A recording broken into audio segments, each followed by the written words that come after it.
তো গাইস এই বছরটা ইন্ডিয়ান উমেন্স টিমের জন্য দারুণ। তো তারা কিছুদিন আগে এশিয়া কাপে কম্পিট করছিল আমাদের উমেন্স আন্ডার 20 টিম, তো সেখানে দারুণভাবে শেষ করলো এবারে এশিয়া কাপ। তারা লাস্ট ম্যাচে চাইনিজ তাইপিকে 3-1 হারিয়ে এবারে ক্যাম্পেইন শেষ করলো এশিয়া কাপে। তো দারুণ পজিটিভ নোটে শেষ করলো এবারে এশিয়া কাপ। তো গাইস এরপর আন্ডার 17ও কিছুদিন পরে এএফসি এশিয়ান কাপে খেলবে। তো সেই সুবাদে 3টা ফ্রেন্ডলি ম্যাচ আয়োজন করেছে AIFF। তো এই ফ্রেন্ডলি ম্যাচগুলো কাদের সঙ্গে হবে এবং কবে থেকে হচ্ছে তোমাদেরকে বলে দিই। তো এই ফ্রেন্ডলি ম্যাচগুলো হবে ইন্ডিয়া আন্ডার 17-এর সঙ্গে রাশিয়া আন্ডার 17 উমেন্স টিম। তো এই ফ্রেন্ডলি ম্যাচগুলো তোমরা 11 এপ্রিল থেকে 17 এপ্রিলের মধ্যে তোমরা দেখতে পাবে।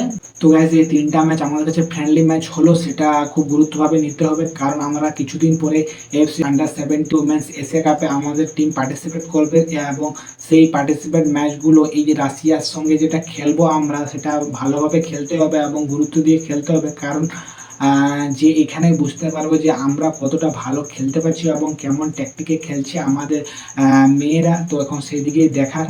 তো গাইস এই 3টা ফ্রেন্ডলি ম্যাচ আমাদের কাছে খুবই গুরুত্বপূর্ণ, কারণ আমাদের ছোট্ট মেয়েরা সেরকম কোনো ইন্টারন্যাশনাল টিমের সঙ্গে ম্যাচ খেলেনি। তো এবারে সেটারও অভিজ্ঞতা পাবে তারা এবং ভালো ট্যাকটিকে খেলবে এবং কোনো বড় টুর্নামেন্টের আগে তারা আত্মবিশ্বাসও বৃদ্ধি পাবে এবং অভিজ্ঞতাও এবং তাদের মধ্যে টিম কম্বিনেশনও ভালো বিল্ড আপ হবে। তো এটা আমাদের পক্ষেই ভালো নেক্সট যে AFC আন্ডার 17 উমেন্স এশিয়া কাপের জন্য। তো গাইস এই আন্ডার 17 উমেন্স টিমে অনেক ভালো ভালো কিছু ট্যালেন্টেড প্লেয়ার আছে, তাদেরকে এই ম্যাচগুলো আমরা দেখে নিতে পারবো এবং তারা তাদের পটেনশিয়াল কতটা আছে এবং তাদের কনফিডেন্স কতটা আছে এবং বল কন্ট্রোল, অ্যাটাকিং এবং ডিফেন্সে কেমন খেলতে পারছে তারা, তাদের প্রমাণ করার ভালো একটা সুযোগ পাবে তারা এই ম্যাচগুলোতে। তো খুব ইম্পর্টেন্ট হবে এই ম্যাচগুলো আমাদের কাছে। গাইস তোমরা কি আশা করতে পারো এই ম্যাচগুলো থেকে? তো আমরা কি রাশিয়ার সঙ্গে কোনো ভালো পজিটিভ রেজাল্ট নিতে পারি, সেদিকে এখন দেখার। তো রাশিয়া আমাদের থেকে অনেকটা শক্তিশালী, কিন্তু আমাদের ইন্ডিয়া টিমও সেরকম কমজোরি বা উইক টিম না, আমরাও ভালো উন্নতি করেছি। এখন দেখার যে আমরা রাশিয়ার সঙ্গে কেমন ম্যাচগুলো খেলতে পারছি। তো তোমাদেরকে বলে দিই এই ম্যাচগুলো কবে কবে আছে। তো তোমাদেরকে বলে দিই এই ম্যাচের শিডিউলটা। তো প্রথম ম্যাচটা আছে 11 এপ্রিল। তো এই ম্যাচটা তোমরা 2:30টার সময় লাইভ স্ট্রিম দেখতে হবে। তো এই গেল প্রথম ম্যাচ, এবং দ্বিতীয় ম্যাচটা তোমরা 14 এপ্রিল দেখতে হবে, এটাও 2:30টার সময় হবে। এবং লাস্ট এবং অন্তিম ম্যাচ সেটা হচ্ছে 17 এপ্রিল, এটাও 2:30টার সময় তোমরা দেখতে হবে।